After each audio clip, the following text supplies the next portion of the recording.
Om Swastiastu. Perkenalkan, nama saya Nikade Indah Dwi Rahayu dengan NIM 19 11 011 012, nomor absen 7, kelas A dan Pasar semester 5, jurusan Pendidikan Agama, program studi Pendidikan Agama Hindu, Universitas Hindu Negeri I Gusti Bagus Sugriwa Denpasar. Baiklah, di sini saya akan menampilkan sebuah video pembelajaran atau video seorang guru yang sedang mengajar di dalam kelas. Adapun pembuatan video ini dilakukan yaitu atas dasar kelengkapan tugas ujian tengah semester mata kuliah metode pengajaran agama dengan dosen pengampu mata kuliah Dr. Nimade Anggreni, SAG, MPD. Berikut merupakan video pembelajaran atau video seorang guru yang sedang mengajar di dalam kelas. Selamat menyaksikan.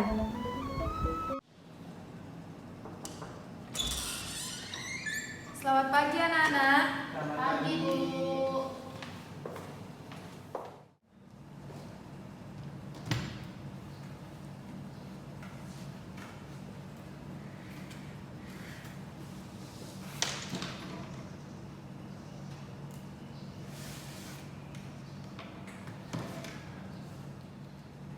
Sebelumnya Ibu haturkan pangastunggara penganjali umat. Om Swastiastu. Om Swastiastu. Baik anak-anak semuanya, sebelum memulai pembelajaran hari ini, alangkah baiknya kita melaksanakan doa bersama agar pembelajaran hari ini berjalan dengan baik dan lancar. Baik anak-anak semuanya, silakan mengambil sikap duduk sempurna. Berdoa menurut agama dan kepercayaan masing-masing. Berdoa dimulai.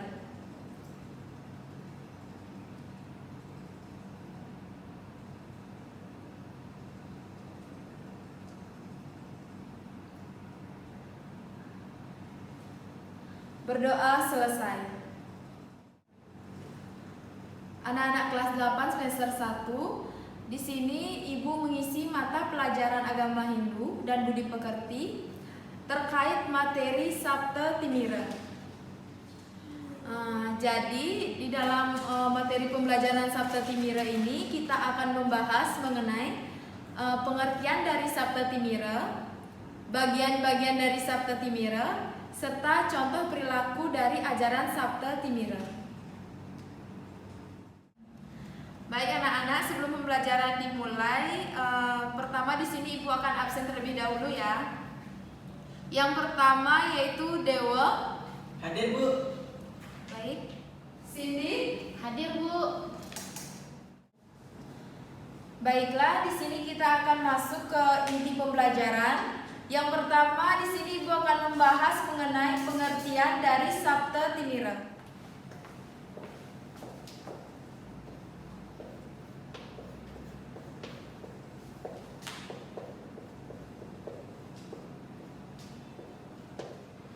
Sebelum Ibu menjelaskan pengertian dari Sabta Timira, terlebih dahulu Ibu ingin bertanya kepada kalian, apakah kalian sudah mengetahui apa itu Sabta Timira? Sudah, Bu. Ya, silakan Cindy. Sabta Timira adalah 7 kegelapan yang ada pada diri manusia, Bu. Ya, tepat sekali jawaban yang diberikan oleh Cindy. Jadi Sabta Timira di sini yaitu 7 kegelapan atau 7 unsur yang menyebabkan pikiran orang menjadi gelap. Ya, Sabta di sini berarti 7 dan Timira berarti gelap. Jadi anak-anak semuanya, tadi sudah benar ya yang dijelaskan oleh Cindy. Jadi di sini Sabta Timira berasal dari 2 kata, yaitu Sabta dan Timira. Sabta di sini berarti 7 dan Timira yang berarti gelap. Jadi Sabta Timira yaitu 7 unsur yang menyebabkan pikiran orang menjadi gelap. Nah, aku beritahu benar. Jadi tadi sudah dijelaskan ya mengenai pengertian dari Sabta Timira, yaitu ketujuh unsur kegelapan. Nah, 7 unsur kegelapan tersebut ada pada setiap diri manusia, yang bagaimana nantinya dampak sifat tersebut ditentukan oleh bagaimana seorang manusia menggunakannya. Sabta Timira tersebut merupakan bagian dari tri-kerangka dasar agama Hindu, yaitu bagian dari susila. Sifat awidya yang ada pada diri manusia apabila tidak dikendalikan akan menimbulkan berbagai macam tindakan kejam seperti marah, dengki, iri hati, suka memfitnah, merampok, dan lain sebagainya. Nah, jadi semua sifat tersebut dan tindakan itu adalah bertentangan dengan agama yang disebut dengan sifat perilaku adharma. Baik, materi akan Ibu lanjutkan mengenai bagian-bagian dari ajaran Sabta Timira.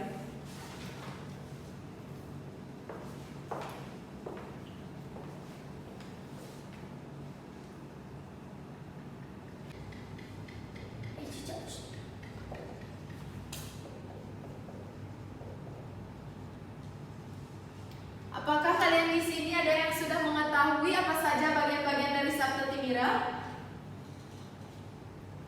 Belum, Bu. Saya tahu, Bu. Ya, silakan Dewo.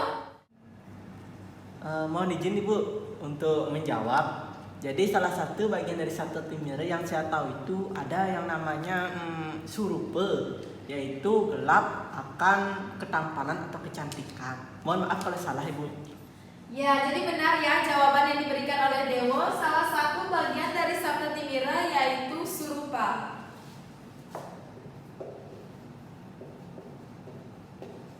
Jadi surupa di sini memiliki arti mabuk karena kecantikan atau ketampanan yang dimiliki oleh seseorang.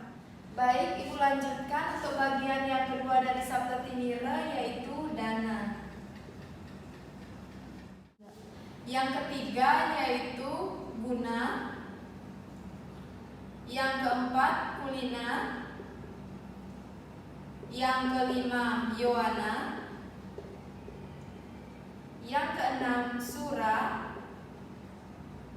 Dan yang terakhir yang ketujuh yaitu kasura. Ibu akan menjelaskan pengertian dari masing-masing bagian Sabta Timira. Untuk yang pertama yaitu surupa. Jadi pengertiannya sudah jelas ya, tadi disampaikan oleh Dewa bahwa surupa di sini yaitu mabuk karena kecantikan atau ketampanan.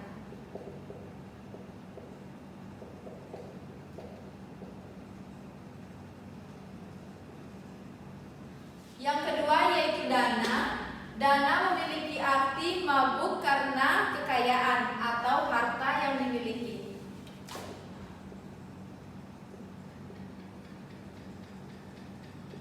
Selanjutnya yaitu guna. Guna artinya mabuk karena kepandaian.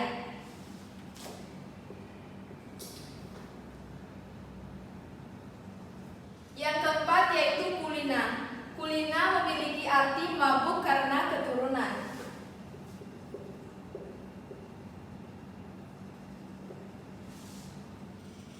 Yang kelima yaitu yowana. Yowana di sini memiliki arti mabuk karena keremajaan atau masa remaja.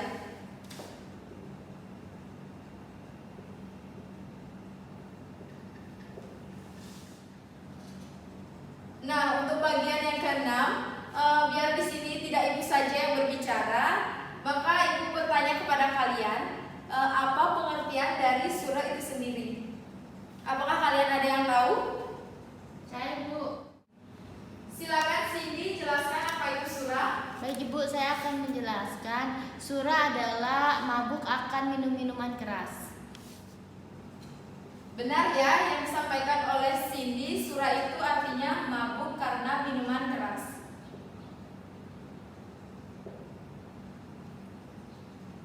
Dan yang terakhir yaitu kasuran.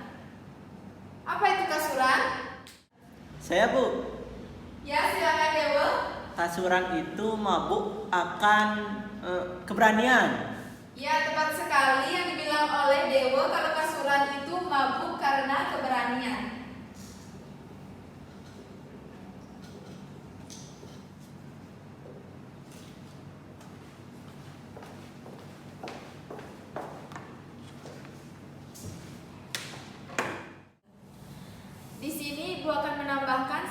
penjelasan dari masing-masing bagian dari ajaran Sabda Timira. Baik, yang pertama yaitu surupa. Sudah ada ya di papan bahwa surupa itu artinya mabuk karena kecantikan atau ketampanan.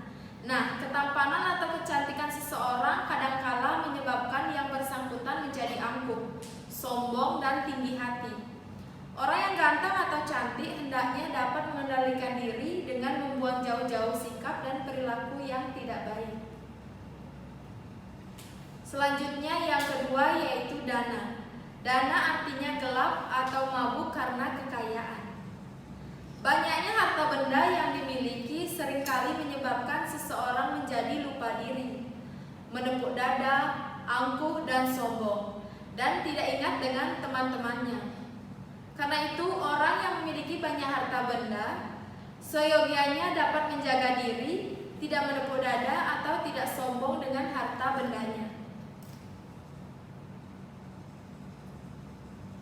Yang ketiga yaitu guna.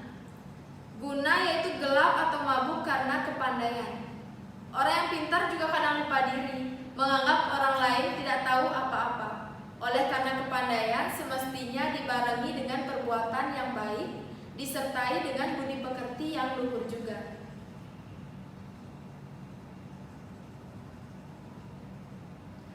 Baik anak-anak, ibu lanjutkan. Yang keempat yaitu kulina. Kulina artinya gelap atau mabuk karena keturunan. Seorang keturunan bangsawan, keturunan raja, kadangkala juga menganggap remeh orang lain yang tidak seketurunan dengan mereka atau kastanya berbeda dengan mereka.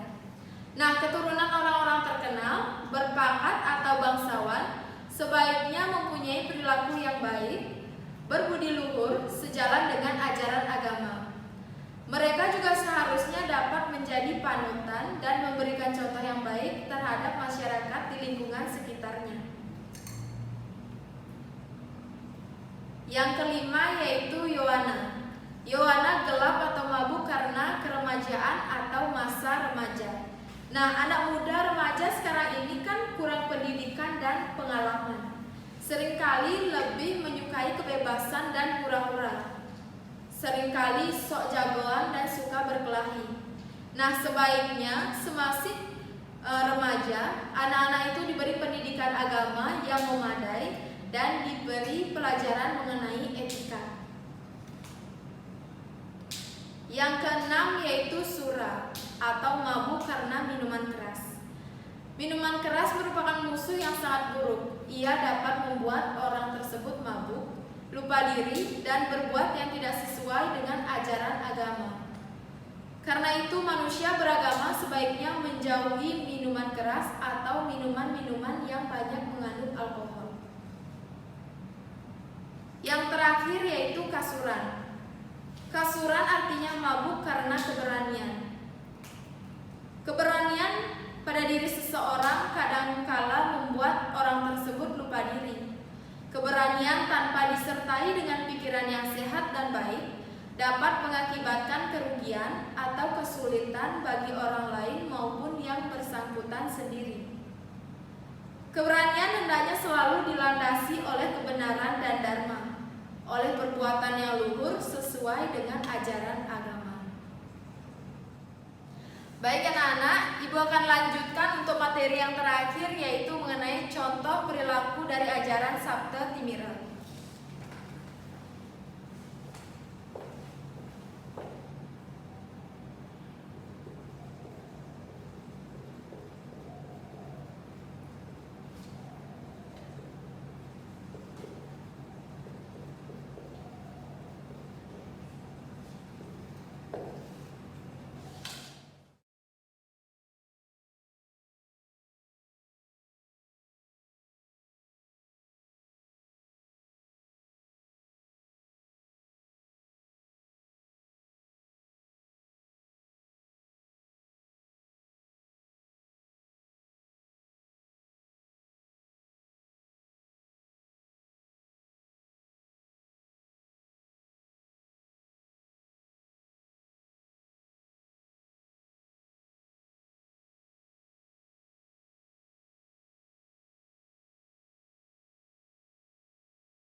Contoh perilaku dari Sabta Timira. Yang pertama yaitu surupa. Contoh perilaku dari surupa yaitu melakukan operasi plastik. Itu salah satu contohnya ya. Untuk yang kedua yaitu dana. Contoh perilaku dari dana yaitu mengambil uang yang bukan haknya atau mengambil uang orang lain. Yang ketiga yaitu guna. Guna contohnya merasa sombong karena pintar. Yang keempat yaitu kulina. Contoh perilaku dari kulina yaitu merasa diri paling kaya sehingga hidup berfoya-foya atau suka menghambur-hamburkan uang. Yang kelima yaitu Yohana. Contoh perilakunya merasa diri awet muda. Yang keenam Sura. Contoh perilaku dari Sura yaitu menggunakan obat-obat terlarang seperti narkoba dan meminum minuman yang mengandung alkohol. Dan yang terakhir yaitu contoh perilaku dari Kasuran. Contohnya yaitu suka mengganggu orang lain. Baik anak-anak, Ibu sudah menjelaskan pengertian dari Sabta Timira, bagian-bagian dari Sabta Timira, serta contoh perilaku dari ajaran Sabta Timira. Nah, untuk penugasan hari ini, di sini Ibu hanya menjelaskan salah satu saja dari masing-masing bagi contoh perilaku dari bagian-bagian Sabta Timira. Nah, di sini Ibu menugaskan kalian untuk mencari dan mengumpulkan masing-masing bagian-bagiannya, mengumpulkan 3 contoh perilaku dari ajaran Sabta Timira. Nah, untuk pengerjaannya, silakan kalian buat di kertas lempiran. Ibu beri waktu selama 10 menit. Jika nanti sudah selesai, kalian silakan ke depan mengumpulkan di meja Ibu.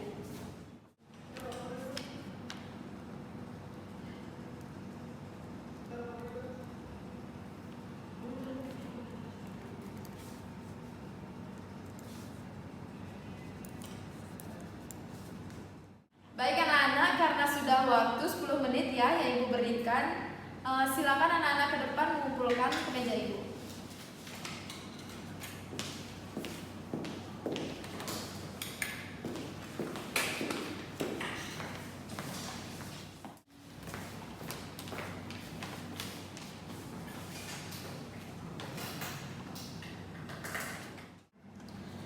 Anak-anak, untuk hasilnya Ibu akan bawa ke rumah untuk Ibu nilai. Jadi untuk pengembaliannya nanti Ibu akan kembalikan hasilnya kepada kalian di pertemuan berikutnya.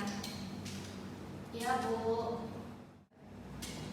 Baik anak-anak, karena sudah waktu di jam pembelajaran hari ini sudah selesai, maka kita akan menutup pembelajaran dengan melakukan doa bersama sebagai ucapan terima kasih karena pembelajaran hari ini telah berjalan dengan baik dan lancar.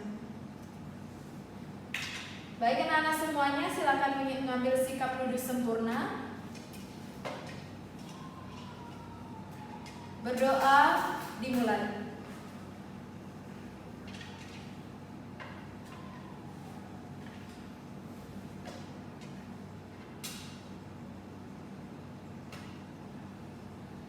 Berdoa selesai.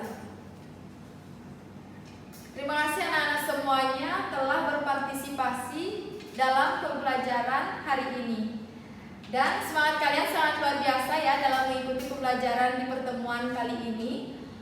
Untuk akhir pembelajaran Ibu tutup dengan Paramo Santi. Om Santi Santi Santi Om. Selamat bertemu di pertemuan berikutnya. Sekian dan terima kasih.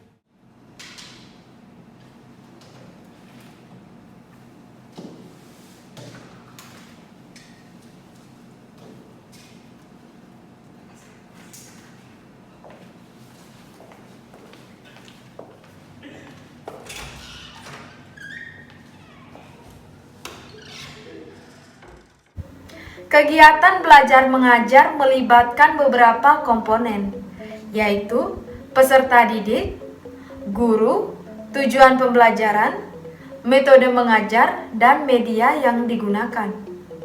Selain itu, peranan seorang pendidik juga tidak kalah penting, yaitu bagaimana seorang pendidik atau pengajar bisa mengembangkan potensi kegiatan pengajarannya dan potensi siswanya dalam rangka mentransfer ilmu pengetahuan agar tujuan pembelajaran dapat dicapai secara optimal. Dalam proses belajar mengajar, tentulah harus menggunakan berbagai metode yang sesuai dengan kondisi yang ada, agar tercipta suatu lingkungan belajar yang efektif dan efisien, yang membuat peserta didik menjadi fun dan senang melakukan pembelajaran tersebut. Dari sekian banyak metode pembelajaran yang ada, salah satu metode pembelajaran yang saya gunakan dalam video pembelajaran tersebut yaitu menggunakan metode ceramah. Setiap metode mengajar ada kekurangan dan kelebihan. Tetapi yang terpenting sebagai seorang guru adalah metode mengajar manapun yang akan digunakan harus jelas dahulu tujuan yang akan dicapai, bahan yang akan diajarkan, serta jenis kegiatan belajar siswa yang diinginkan. Setiap metode mengajar mempunyai karakteristik yang berbeda-beda dalam membentuk pengalaman belajar siswa. Tetapi satu dengan yang lainnya saling menunjang. Metode ceramah masih banyak digunakan dalam dunia pendidikan, khususnya dalam pembelajaran secara klasikal. Secara etimologi, istilah metode berasal dari bahasa Yunani, yaitu metados. Kata ini berasal dari dua suku kata, yaitu meta dan hodos. Meta yang berarti melalui, dan hodos yang berarti jalan atau cara. Dalam Kamus Besar Bahasa Indonesia, metode adalah cara yang teratur dan terpikir baik-baik untuk mencapai maksud.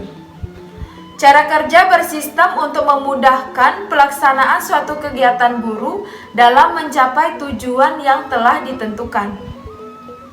Dengan demikian, metode dapat diartikan sebagai sebuah jalan atau cara yang harus dilalui untuk mencapai sebuah tujuan.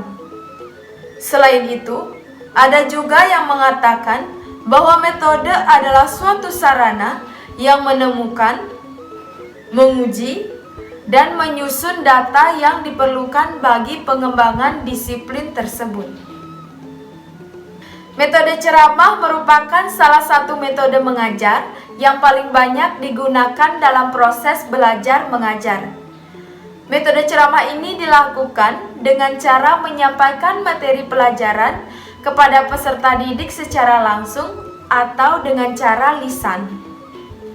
Penggunaan metode ini sifatnya sangat praktis dan efisien bagi pemberian pengajaran yang bahannya banyak dan mempunyai banyak peserta didik.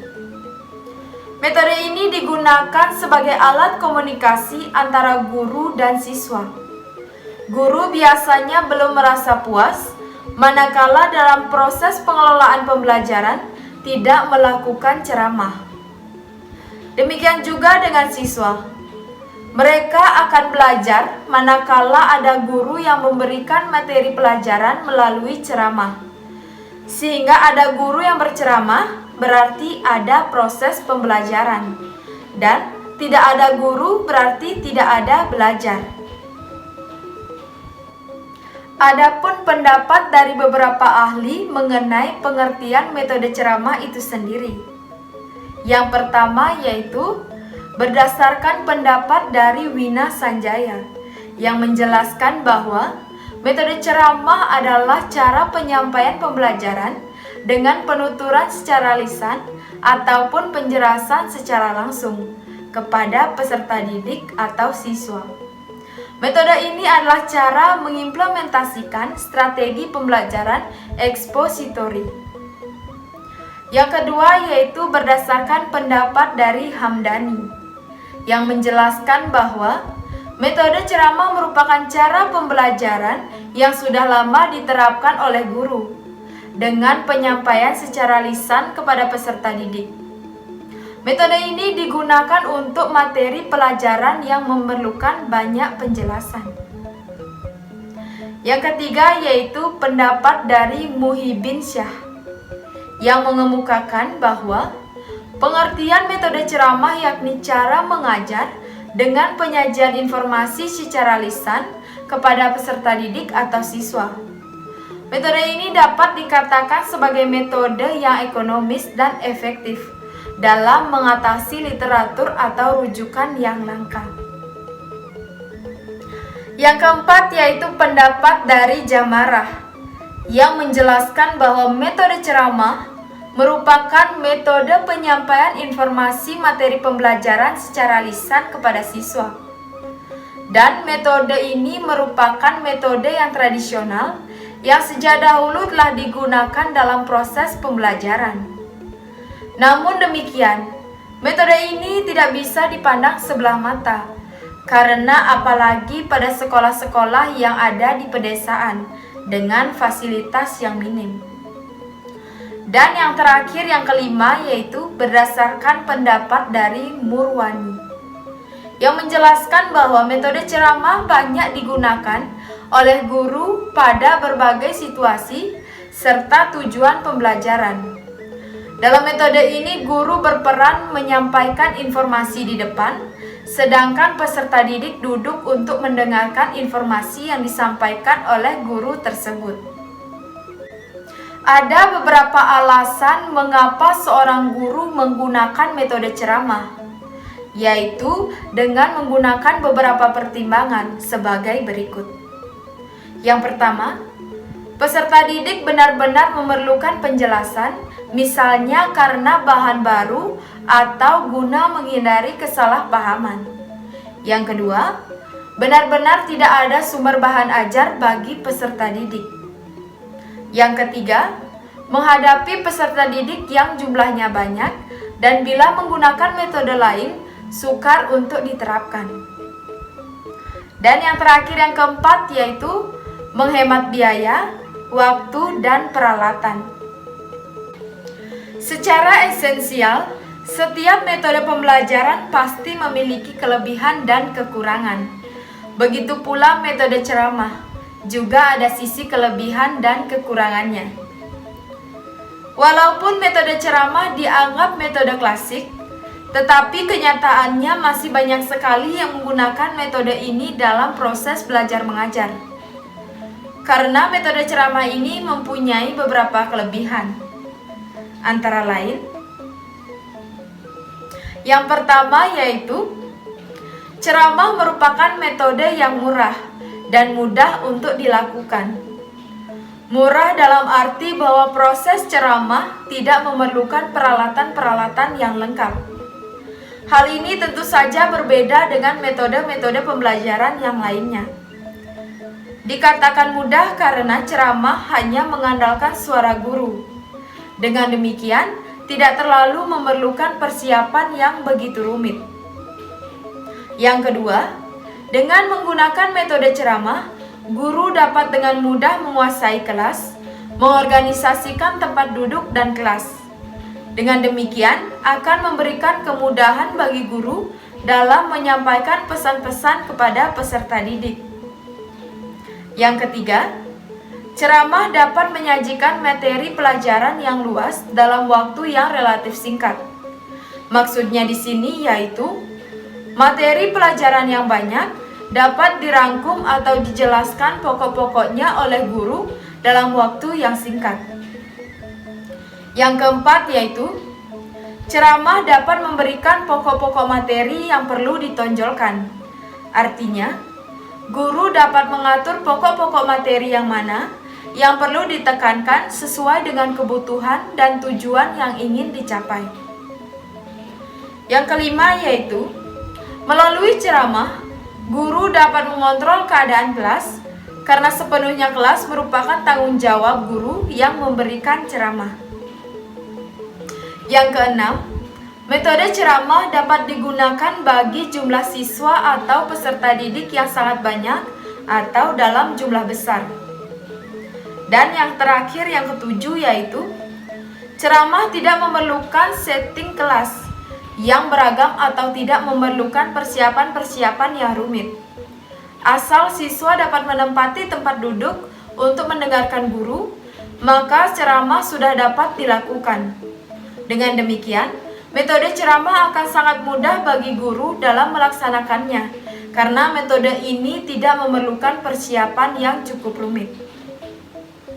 Selain kelebihan yang terdapat dalam metode ceramah, ada juga kekurangan yang terdapat di dalamnya, yaitu: pertama, materi yang dikuasai siswa sangat terbatas pada materi yang dikuasai guru saja. Kelemahan ini yang paling dominan, sebab materi yang diberikan oleh guru adalah materi yang dikuasainya, sehingga materi pelajaran yang dikuasai siswa pun akan tergantung pada apa yang disampaikan oleh guru tersebut. Yang kedua, ceramah yang tidak disertai dengan peragaan dapat mengakibatkan terjadinya verbaisme. Yang ketiga, metode ceramah jika dilakukan oleh guru yang kurang memiliki kemampuan retorika yang baik akan menimbulkan kebosanan dan kejenuhan pada siswa, sehingga materi yang disampaikan akan terasa menjenuhkan dan membosankan. Baiklah, akan saya lanjutkan mengenai cara mengatasi kekurangan atau kelemahan dari metode ceramah atau metode yang saya gunakan dalam video pembelajaran tersebut. Adapun cara mengatasi yaitu sebagai berikut. Pertama, selingi ceramah dengan memberikan pertanyaan-pertanyaan kepada peserta didik atau siswa. Yang kedua, gunakanlah alat peraga baik langsung maupun tidak langsung atau tiruan untuk memperagakan konsep pembelajaran yang dikemukakan. Yang ketiga, ciptakan interaksi yang bervariasi antara guru dengan siswa, siswa dengan guru, dan siswa dengan siswa. Dan yang terakhir, yang keempat, yaitu lakukanlah gaya mengajar yang bervariasi supaya siswa atau peserta didik tidak merasa bosan hanya dengan mendengarkan ceramah saja.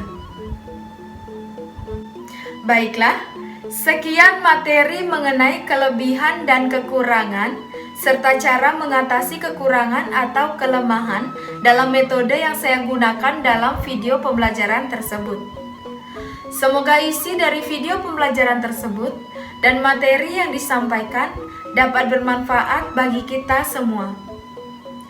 Bila ada salah kata atau perbuatan dalam video maupun penyampaian materi, mohon untuk dimaafkan. Akhir kata saya tutup dengan Paramo Santi. Om Santi Santi Santi Om.